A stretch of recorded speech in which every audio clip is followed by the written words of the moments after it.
And I'm like, wait, hold on, I hear something. So I went into the booth and I did all these oohs and ahs and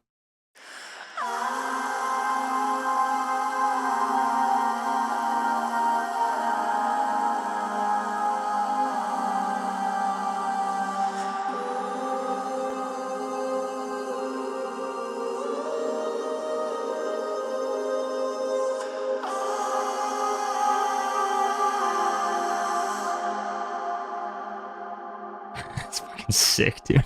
Okay, we're gonna do a studio breakdown production thing for Waves. This is gonna be a super fun one because this song has essentially no repeating parts and it was really fun to make. Let's dive in. So originally, this song was written during the Bloodshot era, a little of the ways through the instrumental, and then I just couldn't figure out where to go with it, so I let it die. So I had a lot of what we hear in the final song of Waves, but it went in a slightly different direction. So I took those moments because I'm like, I feel inspired by these moments, but not these. So I took that and then I made gesture out of it. And then I'm like, okay, but then what do I do for the empty spots here?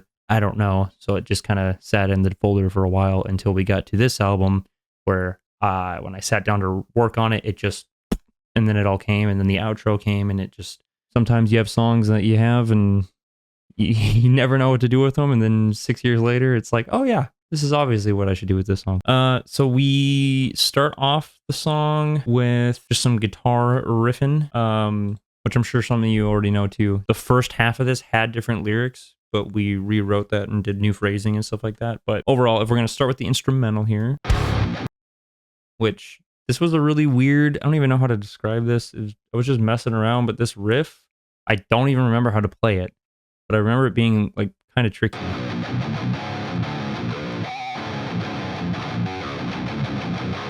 And I know I wanted it to be upbeat. You know, this was going to be an aggressive song. Kind of going for Zombie EP, The Devil Wears Prada vibes. So I wanted just weird riffs. You have to have like a little squeal thing in there. And the like solid double kick, but the off or backbeat, whatever you want to call it, drum count. Yeah, I just thought it was cool to switch the guitars. So it's like one.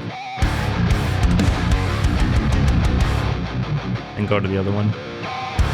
But if we want to break down the production here, I feel like the drums are probably the most exciting element about this song. I mean, just listen to these drums. They're freaking sick right out of the gate. Right?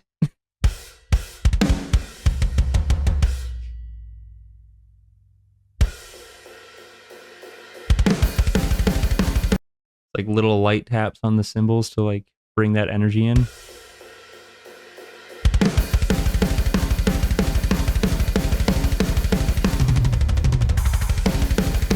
Little splash hits in there. Oh yeah, one of the guitars had a little, I think it was the right guitar.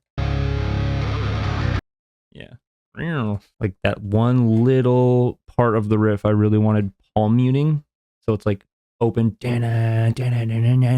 all open, palm mute.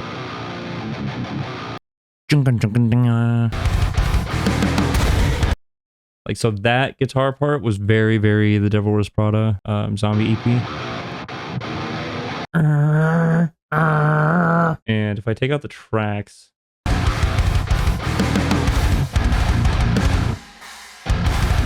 you know what, dude, tracks make so, like, post-production elements and stuff, they change everything about a song. So I wanted it to be like more like metalcore, just chuggy, but then it sounded kind of empty and boring.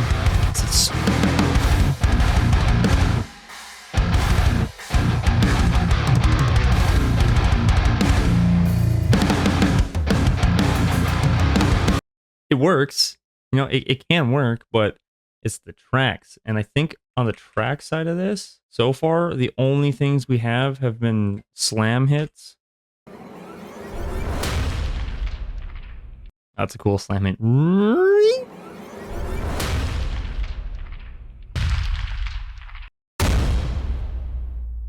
This choir, it's from a pack or a plugin called Mysteria.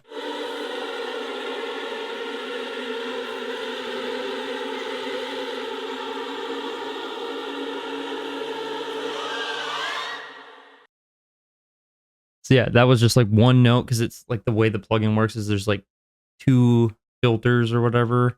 One's more clean, one's more dirty. But then there's like a square that you can kind of drag around your pointer to like find a certain blend. So I was just like going through presets and I found that. I'm like, that's just cool the way it is. And I just held a note and it's like a bunch of voices just doing one note. But then at the end, I'm pretty sure that's a different plugin. I think that's from a different choir pack that I have. That is an effect where it's just like the choir going, but it sounds like, 20, 30 people doing it. Yeah, so it is that swell that they had, but then it's like, and it gets, and then I cut it off. I don't know what I'm doing with my hand, but. And then I guess this is going on in the background too, a synth. Dude, that sounds like Dragula from Rob Zombie.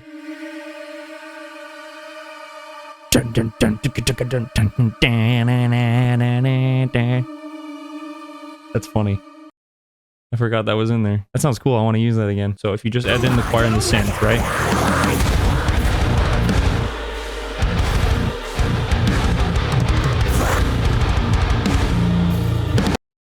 So I think that sounds cool the way it is. But this is, I think, the little glue, the little spice that brings it all together are these glitches.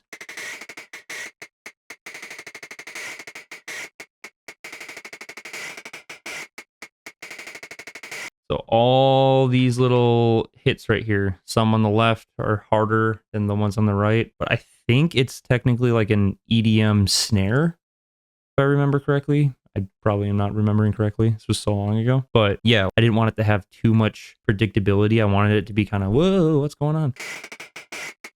Oh yeah, even right there, like it went a little bit higher. So I think it was a snare, like an electronic snare and an electronic hat. Those were the two sounds I was using to get different accents. But then I put distortion and all these filters on it, and then I did all this automation, and at the very end of the whole chain, I kind of slowly automated like an EQ drift to make it a little brighter, to make it a little darker. I think they add a lot.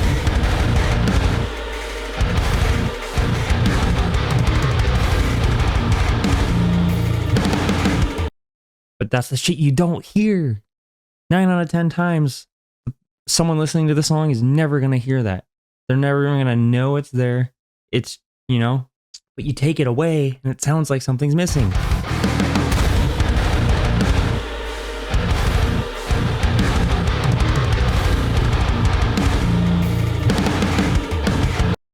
It's rhythm, it's movement, it's just like energy, man, Anyway, I really, really freaking love this drum fill.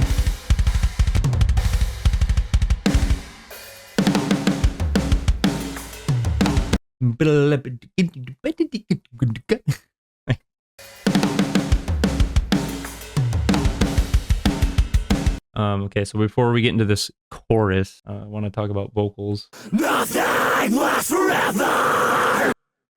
But I really wanted to do that old school Prada sound, so I had my main screen. Nothing lasts forever! And then I had to do a Prada low. Nothing lasts forever! Oh, and I just realized this isn't even time aligned. But then get Cody Crook on there. Nothing lasts forever! We had him go in there. And then we have these delay throws in the background. Forever!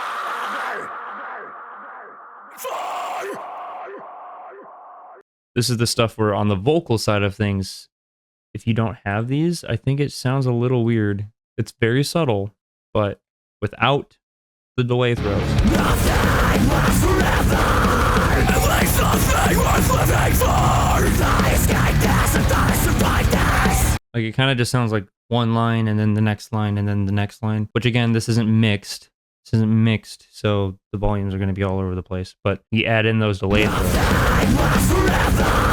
At least nothing worth living for! I escaped this and I survived this! just adds a little bit of like glue. So here's a line, but it technically ended before this one started. So if we have a little bit of in the background, that's what makes that come together. What made me rewrite the lyrics at the beginning of this?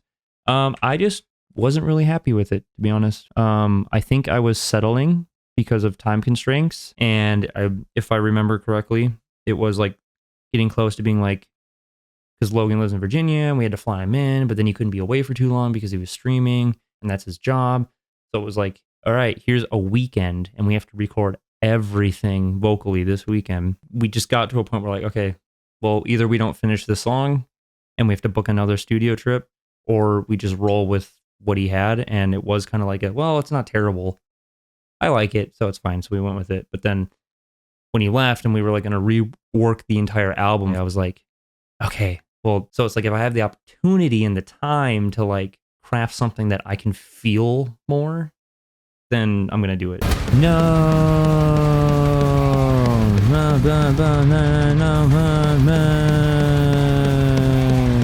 Like it was just really held out because there weren't enough syllables. So I was like, man, if we can get more like, it's such an energetic part of the song. Like if we had lyrics that had phrasing that kept that momentum going.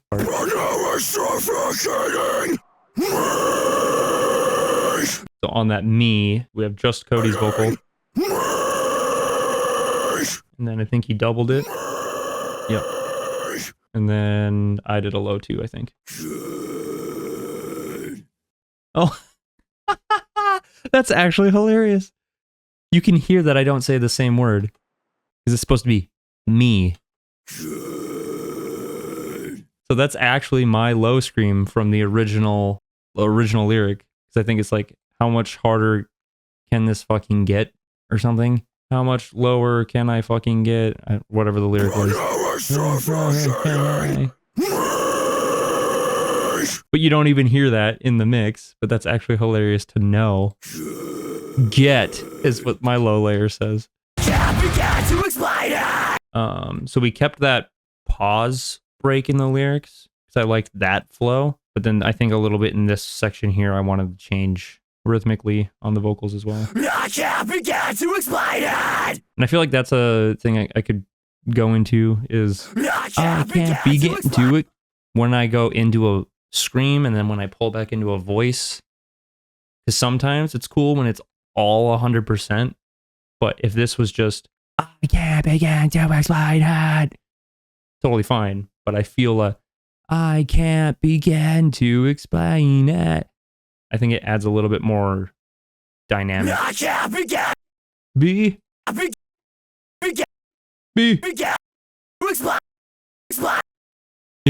Explain. I can't begin to explain it. I know it's over. Yeah, and then I wanted more lows on that part to again be more zombie EP product. I know it's over. And did Cody layer on me too? I know it's over. The lie that'll make it out alive. Make it out alive. And then we got these delay throws too. Please give me peace. Please give me peace. And then to go into this chorus, if you will. I really wanted just that line to not be on a main. I wanted it to have a different sound tonally speaking. So we put it on like an extra distortion chain. So it's kind of background, but you can still hear it.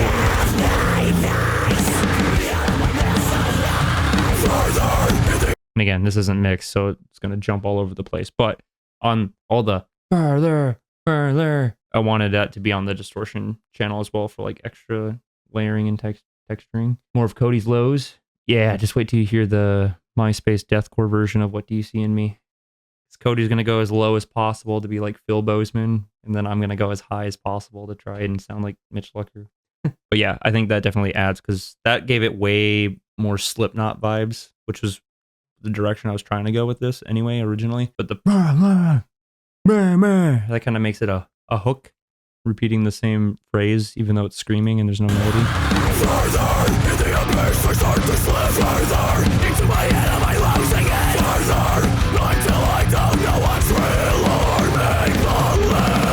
But on the music side, this riff I really freaking like playing.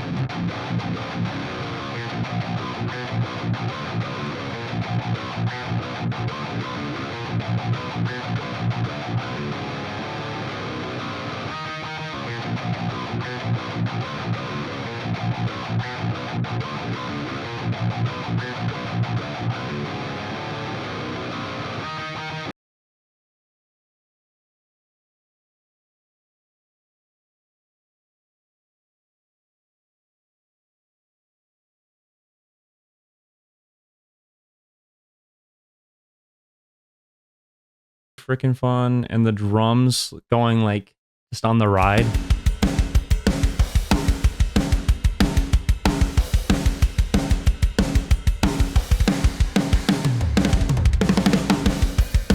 And then going on the hi-hat. So changing it from a ride to a hi-hat, I feel like added some dynamic and energy going in.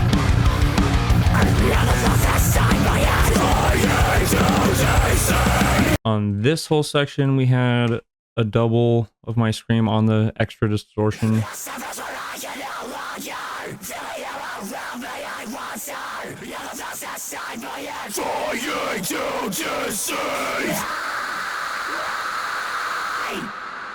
And then like a big delay reverb version.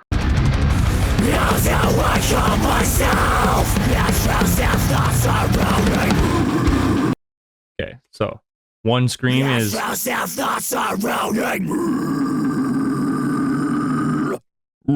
then I wanted to widen that, so I doubled it with just and then because this gap right here felt a little awkward, we just like duplicated it and then added a reverb tail.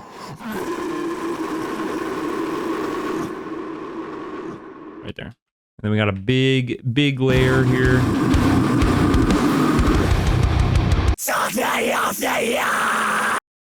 Got a high scream. A low scream. And then Cody's low. And then these were like, I think, like repeated vocals and delays.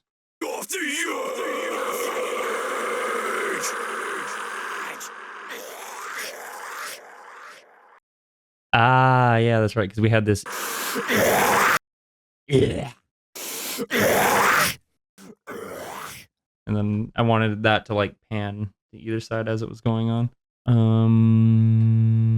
think on a music side, this is the only part that repeats. Yeah. It goes back into that intro riff.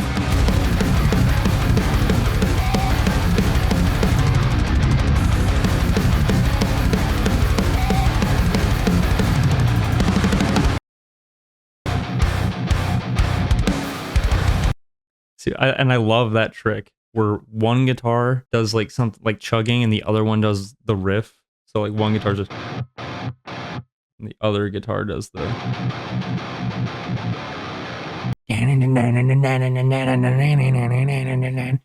first fret chugging. I think this is really cool on the drums. It's like a snare hat.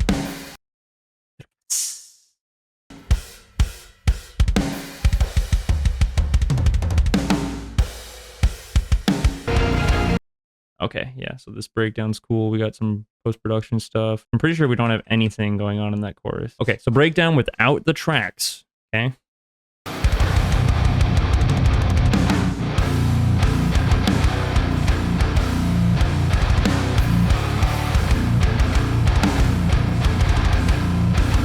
So I like the breakdown. I like the pattern. I like the little riff that's in there, but it sounds super, super dull without anything else going on. So obviously we have to have a slam.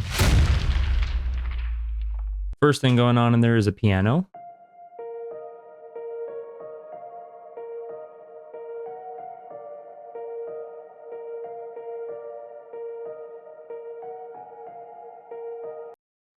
Because that's what gives it like the feel or the emotion under it. Because the na na na, that like kind of minor to major or whatever. It's like pretty. And then it's like, ooh, kind of perks. And then we got these violins, like fast staccato stuff.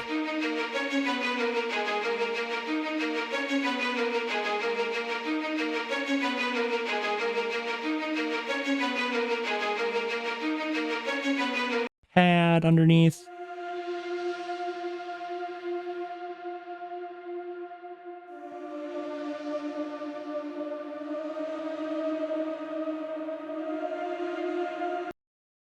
And then there's this synth, which personally I feel is a little loud in the official. If I could go back, I would turn this down in the actual mix a little bit, but whatever.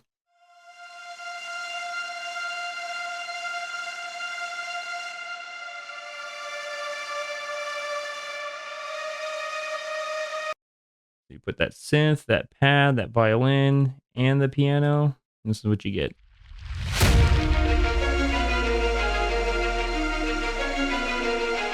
See what I mean? That synth is a little like too. It's a little too. I don't know how to describe it, but cuts through a little too harsh. That's what's going on underneath the breakdown. On the drums, I'm pretty sure there's this cool part in here.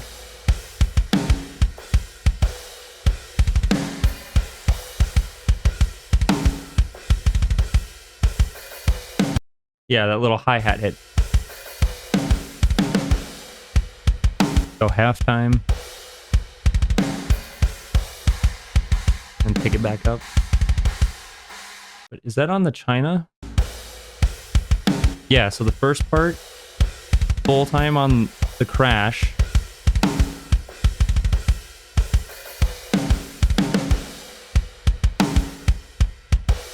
And then we're still halftime on the crash.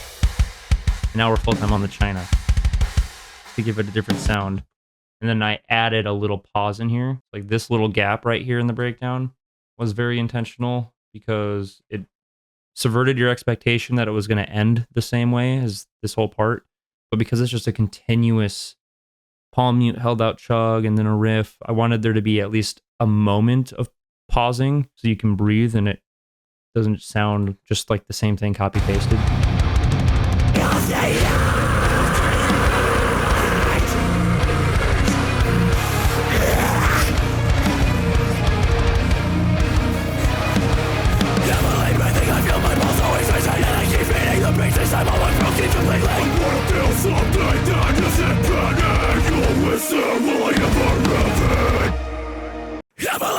I feel my pulse always racing. And then you had to break it up too. And I keep feeling the beats this time almost broken completely. But then underneath, we have a pitch shifter.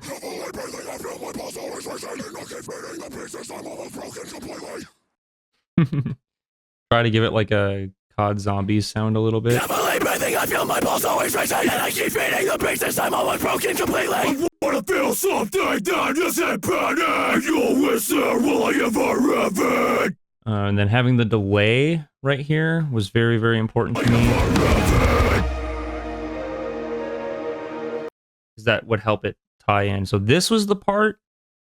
So leading into this chorus, I think this was originally the reason why we trashed this song originally. Because nothing repeated and we wanted, or I was like, I want to go for a risk here and I want to like transition into something like cinematic and like really atmospheric and different than the whole rest of the song. And I'm pretty sure, because Logan and I were the only two people that wrote anything, I'm pretty sure he was like, I don't really want to.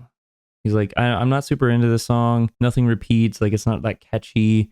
I'm like, well, that's fair if that's your taste. But he didn't really want to go this direction back in the Bloodshot era, I think it was. And then again, when we were writing the Jester version, I just don't think he liked this section, but he wanted this to be like a different song, and then the heavy thing to be another song. And I feel like that's a fair opinion to have, because I mean, it makes sense, and it probably would make this moment shine more if it was, because a lot of people that like that type of stuff, maybe they don't like the heavy stuff and they won't get to that part of the song to even hear it. But you know, I personally love when bands will do that sometimes, where some songs, they take you for a ride. They go in different directions. They subvert your expectations. Things don't repeat. And I feel like that's what a lot of OG crabcore, metalcore stuff used to do in like 2009, 10, 11. So when I was writing this, again, I said it a million times already, but zombie EP era, The Devil Wears Prada, being like the main focus and inspiration is like, I really wanted there to be something like the song Escape. I think it's the first song off the zombie EP, where it's like heavy and fast and whatever. And then randomly it goes into this one. I mean, it's not like emotionally melodic. It's like dark and eerie melodic, but it's singing and there's like other elements. And I think it even changes time signature a little bit. But I wanted something like that, like something you are not going to expect this song to become melodic and emotional. You think it's just going to be heavy the whole fucking time. Because you would think the further in the abyss I start to slip further, you would think that's going to be the chorus. When you're listening to the song, at least to me, you know, this is the verse, okay, yeah, and then boom, okay, this is the chorus, especially when it goes back into that one riff. You're like, okay, so that's the intro riff, which means that was the chorus. So we're probably going to have another breakdown, and then that's going to be, you think you know how the song's going to go. Sometimes that's great. Other times I like to just kind of do something random. But this was the thing is, okay, I didn't want it to be too jarring, so I didn't change the key, I didn't change the tempo, but it was like, how do you go out of such a hard-hitting, fast, aggressive song into something huge, emotional, and perceive it? It's not slower as far as tempo goes, but it feels slower. It doesn't feel as fast. Like, how do you do that? I think it was before I didn't have this piano. I think I only had this.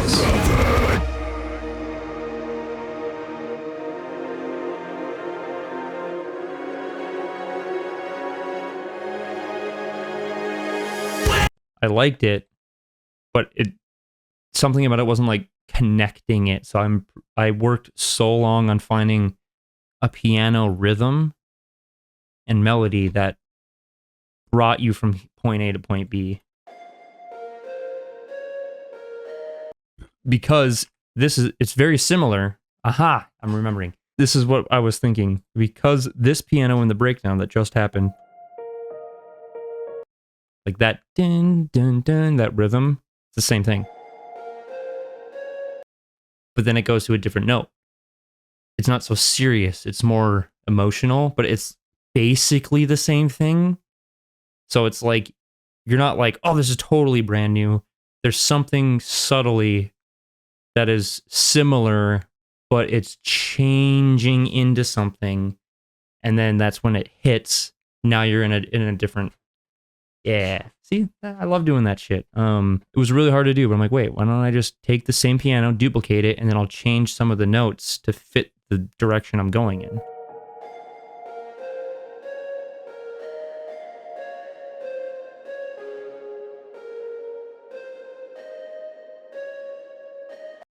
But because it starts off with the same rhythm, like there's kind of a lot going on.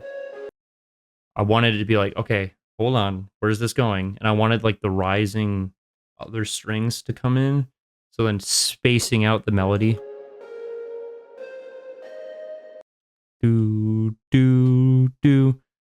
It's kind of like, okay, oh, it is slowing down a little bit in a way.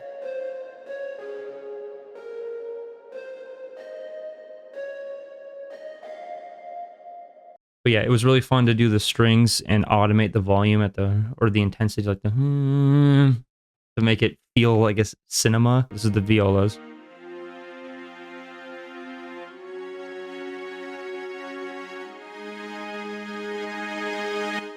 Cello.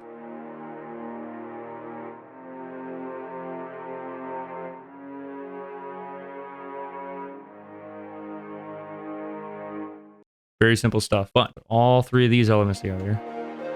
And this reverse hit right here.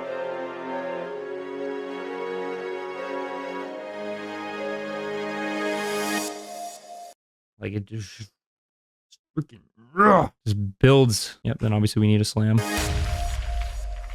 And this whole time, I think this pad from the breakdown is just like having reverb tail.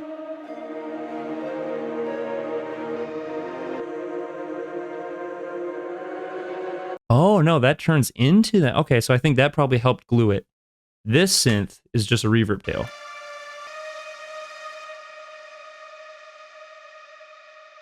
So there's like an element of the previous section trailing off, while this pad that's in the background of the breakdown does kind of what the piano does. And then it follows the strings.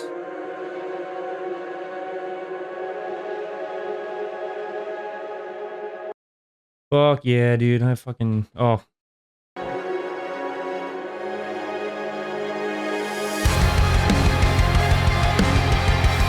And just that solid double kick is what drives the whole thing, I think.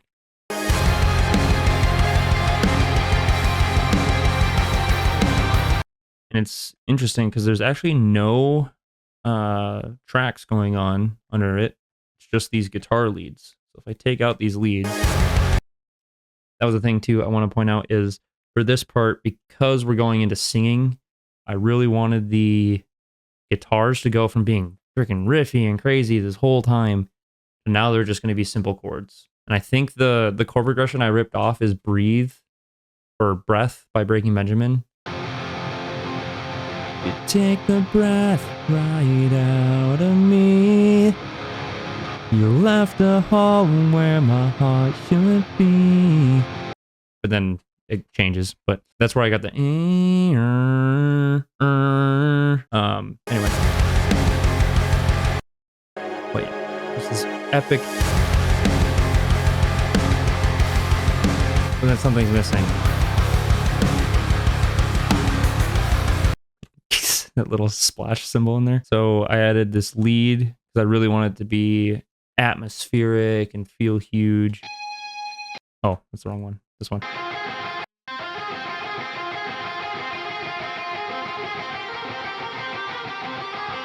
There's even a little hiccup in there. I heard it, but it's just like on the open high E string. Like it sounds technical, but it's really simple.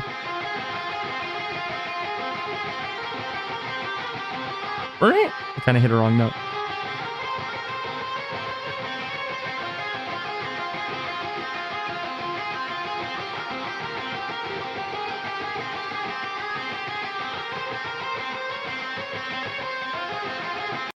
And then that wasn't enough for me.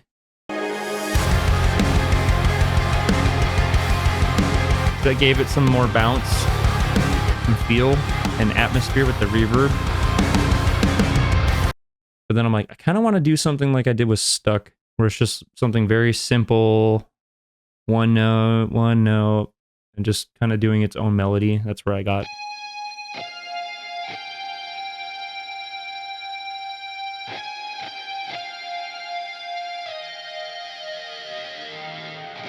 And I love the reverb patch that I had on there because the way that kind of gave it a dissonant sound. Right there. I love that sound that reverb made. So then you put those together and...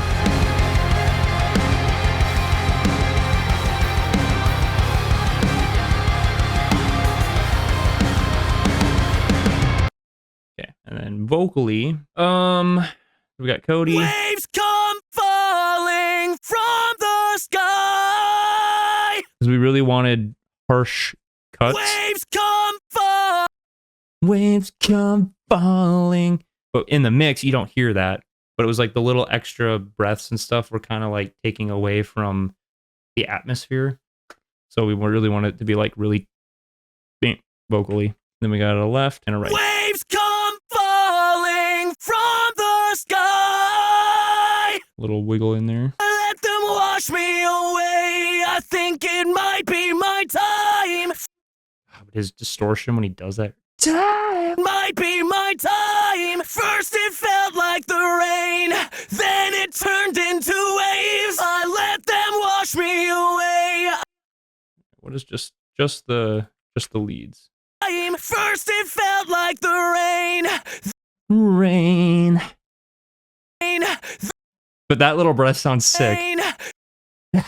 Rain. Rain. Then it turned. Dude. Then it turned into waves. I let them wash me away. I let them wash me away. Way. So sick. And then we had these harmonies, which is just a falsetto that I did that follows the lead. Waves come falling from the sky. It just adds like a little Bring Me the Horizon style texture to it, but this is the actual harmony. Waves come falling from the sky. Waves come falling from the sky. And that was the thing. The timing was a little different. The way Cody did it, I liked more. And then I don't know why I didn't align the timing of the harmony to the way he performed it. But From the sky. you can hear there's a little bit of disconnect in there, and the harmony doesn't go as far as he did. So maybe there could have been more editing on this to glue it together more. But Let them wash me away. I think it might be my time. First it felt like the rain, then it turned into waves. I'll let them wash me away. and then I didn't want. Technically, there's one harmony on the left, I'll let them wash me away. but when we were mixing, I don't know if it's actually in the mix, but it is in the file that I got sent for stems. But I didn't want there to be the harmony on that last line. And then this was a last minute idea. This is still during the original version, but we were like about to be done with the song and move on. And I'm like, wait, hold on, I hear something. So I went into the booth and I did all these oohs and ahs and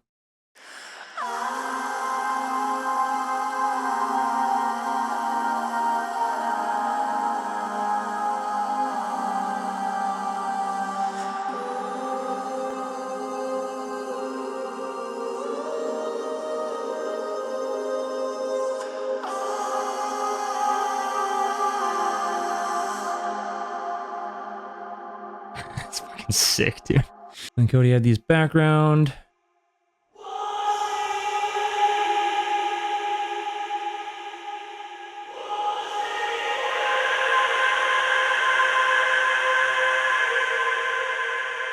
Should be a delay print here too. Wash me away, because there's another one.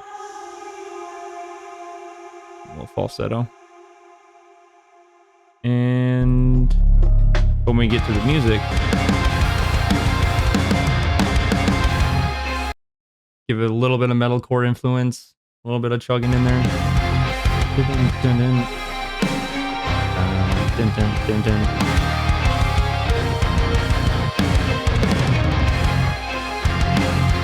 And then this little choke on the drums. Love that. Really long bass drop.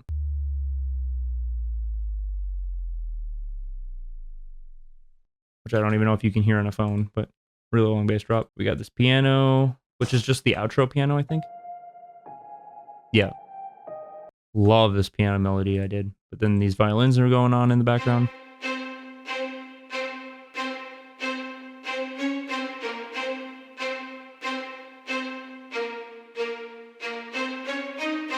Dun, dun, dun, dun, dun. And the outro is just this, the same chord progression that was going on, but it's on a synth bass. But this beat was so fun to make. There's like little bongos.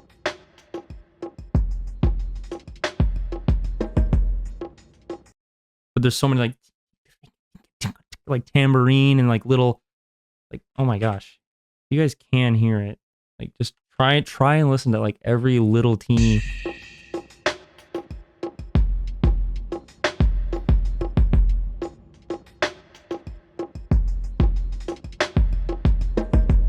It's like a drum fill, but with cymbals or tambourines.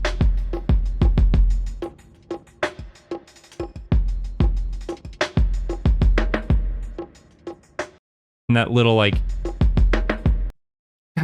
different cymbal or a different snare tone just for the ending to be like, that's the end of the loop, and now it's just gonna keep going and going and going and trail out. So the song is just fucking aggressive, fast, heavy, and then turns into something super melodic. And then the outro was a very experimental thing to do as well. But I was like, I just love it, man.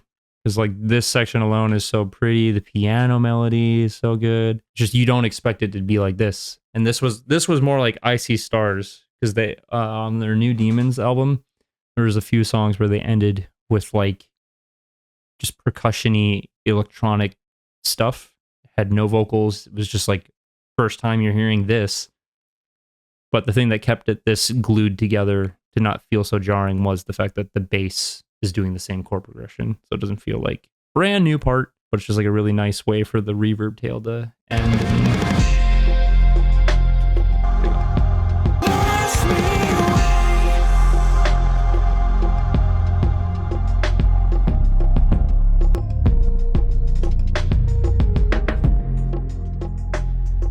And then it just loops, dude. It's the perfect melody to loop because it starts on the high note. Dun, dun, dun, dun. But when you end,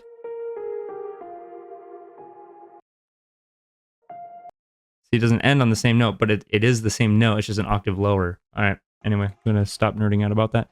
That's Waves. So under the hood, there's not a whole lot.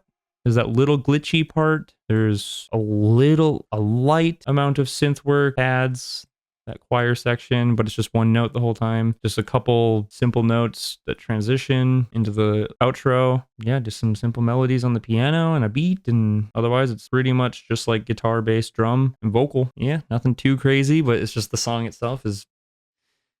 Freaking love it.